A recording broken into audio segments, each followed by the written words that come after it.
All right, it's November, fall season, and officially the government has reopened. Thank God, because obviously we need air traffic controllers and obviously the government to create those reports that bring economic news and affect the interest.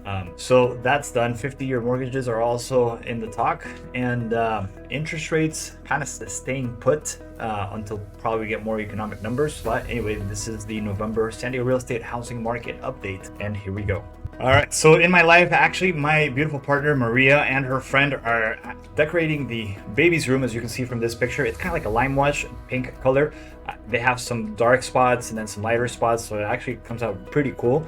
And the texture kind of feels, you can actually feel the paint on the wall, so that's pretty cool. Also, on other news, my San Diego FC soccer team won 4-0 against Portland, Oregon. That was an exciting match. I was actually there to witness it all. It was a bunch of fun, and luckily now we get to go to the next round of the playoffs. So hopefully they keep winning and keep scoring a lot of goals like they're doing right now.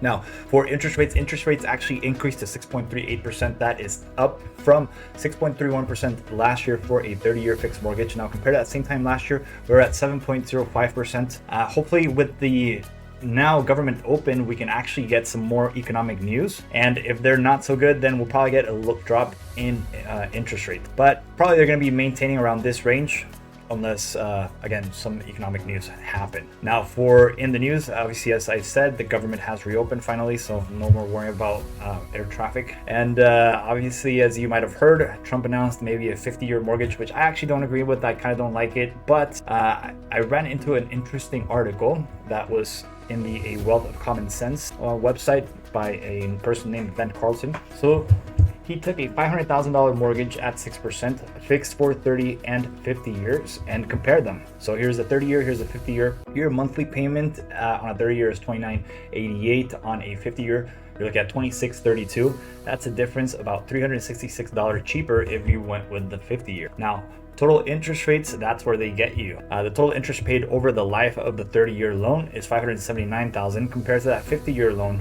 That is $1,079,000. So you're paying $500,000 more for 20 years extra on the life of the mortgage, for a difference about $360. Now, I'm not a big fan of 50-year mortgages, but actually 10 years ago, I was thinking that maybe 40-year mortgages would be a better deal, but specifically only if you are like 20 years old, right? Let's say that they created this law where if you're 20, you could probably get a 40-year.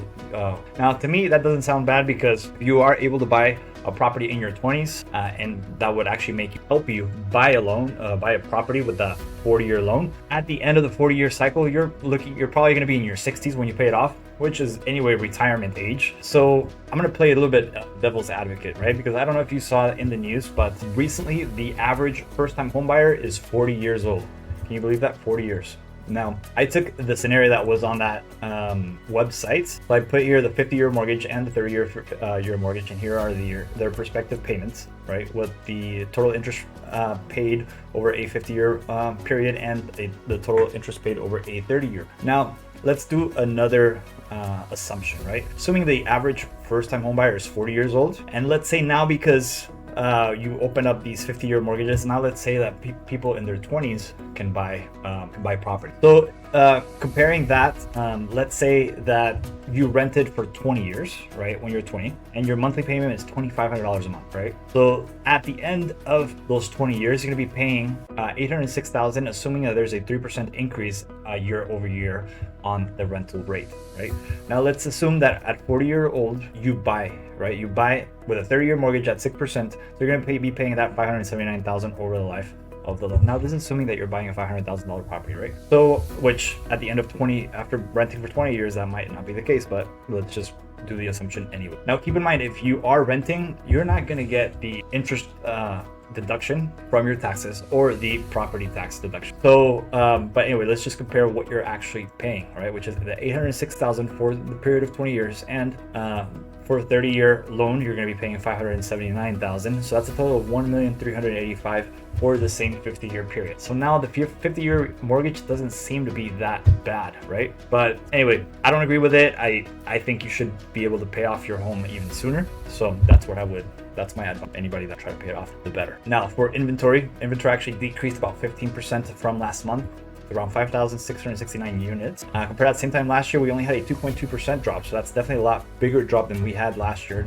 And we're about 9.8% lower in inventory than we were last year. Sales actually decreased about 2.5% from last month.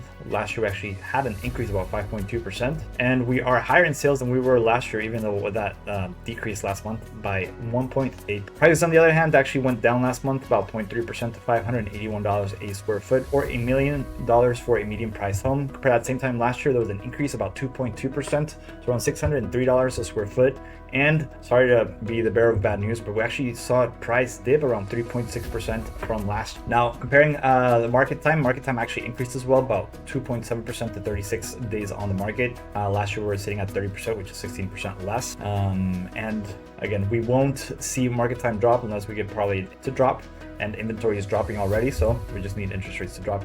The difference between the list to sales price ratio actually also increased about 97.2. That is down, however, from last year from 97.8%. And again, if we get interest rates to come down, inventory is already down, this number will probably start edging to the, but right now buyers still have some negotiating power. Obviously, we see that they're getting a discount about 3%. Luxury sales actually increased a little bit as well, about 0.5%. So luxury sales strong.